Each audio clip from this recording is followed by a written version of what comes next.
जय श्री श्याम दोस्तों, स्वागत है आपका आपके अपने YouTube चैनल ज्योतिष समाधान फॉर यू में।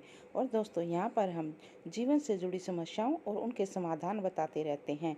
तो दोस्तों, इसके लिए आपको वीडियो को लाइक और चैनल को सब्सक्राइब कर देना है ताकि ये समाधान सबसे पहले आपको मिल सके।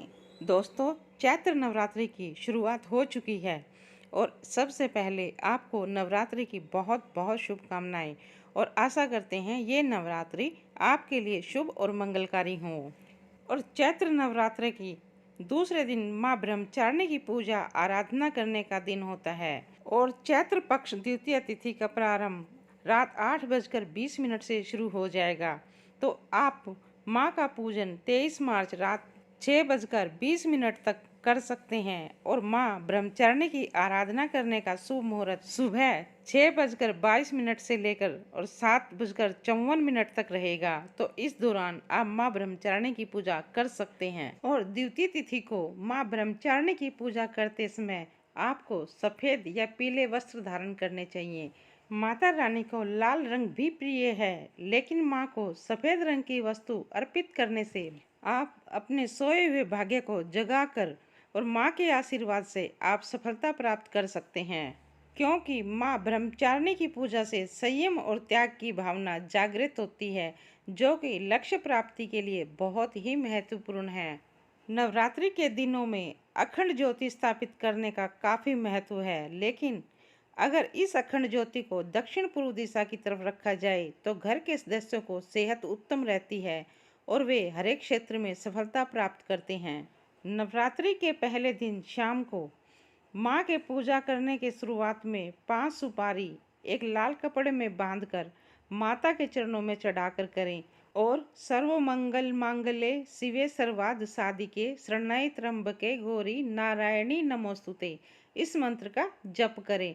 मान्यता है इससे माँ अम्बे आपके विवाह में आ रही बाधाओं को दूर करके आपके जल्दी विवाह होने के योग बनाती है। आप भी माँ ब्रह्मचारिणी की विधि विधान से पूजा करके लाभ प्राप्त कर सकते हैं। नवरात्रि की दूसरी तिथि को माता रानी को चांदी की वस्तु अर्पित करें और छात्र ज्ञान और शिक्षा प्राप्त करने के लिए माँ सरस्वती की उपासना करें। ऐसा करने से करियर में किसी भी प्रकार की बाधाएं हों वो सब दूर होती हैं। और नवरात्रि के दूसरे दिन माँ ब्रह्मचारिणी को आप शक्कर या पंचामृत का भोग लगाएं और ओम ऐं नमः मंत्र का 108 बार जप करें। लेकिन ध्यान रखें, ये सब निराहार रहकर ही पूजा करने से फल की प्राप्ति होती है और सफलता की प्राप्ति होती है। आपके बिगड़े हुए काम बनने लगते हैं। और नवरात्रि के दौरान आप अपने घर के मुख्य दरवाजे पर कुमकुम से माता के चरणों के निशान अवश्य बनाएं। लेकिन ये ध्यान रखें, माता के चरणों के निशान इस तरीके से बनाएं कि वे अंदर की तरफ आते हुए दिखें। तो ऐसा करने से माता की कृपा आपको प्राप्त होती है और आपके घर में माता का आगमन होता है। माता रानी आपके घर में लक्ष्मी रूप में पधार कर आपके घर को सुख समृद्धि और खुशियों से भर देंगी और आपकी सभी मनोकामनाएं माता रानी अवश्य पूरी करेंगी। नवरात्रि के 9 दिन माता रानी की सच्चे मन से और शुद्ध भावना से पूजा करने से घर के वास्तु दोषों का भी अंत होता है। नवरात्रि के 9 दिन घर और परिवार की खुशहाली के लिए पूरे विधि विधान से माँ का पूजन अवश्य करना चाहिए। और आपको नवरात्रि के पहले दिन से लेकर आखिरी दिन तक हर रोज घर में कपूर और लौंग को अवश्य जलाना चाहिए।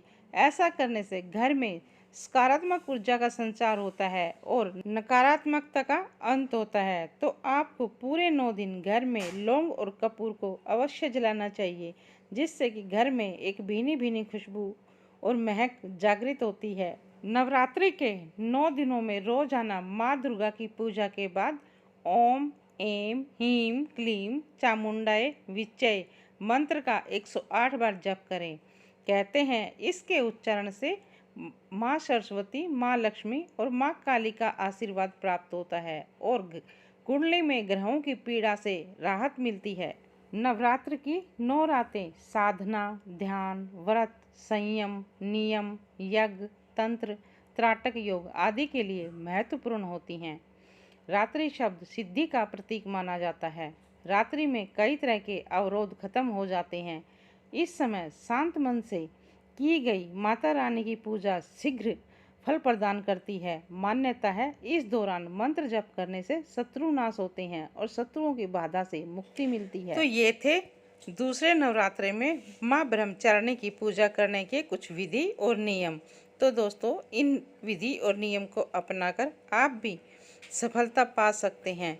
आपको अगर ये जानकारी अच्छी लगी हो तो आपसे रिक्वेस्ट है, वीडियो को लाइक और चैनल को सब्सक्राइब अवश्य करें और कमेंट में लिखें जय माता दी। तो दोस्तों, अगर कुंडली विश्लेषण करवाना चाहते हैं तो वीडियो में दिए हुए नंबर पर कांटेक्ट करें और आप कमेंट करके भी हमसे पूछ सकते हैं।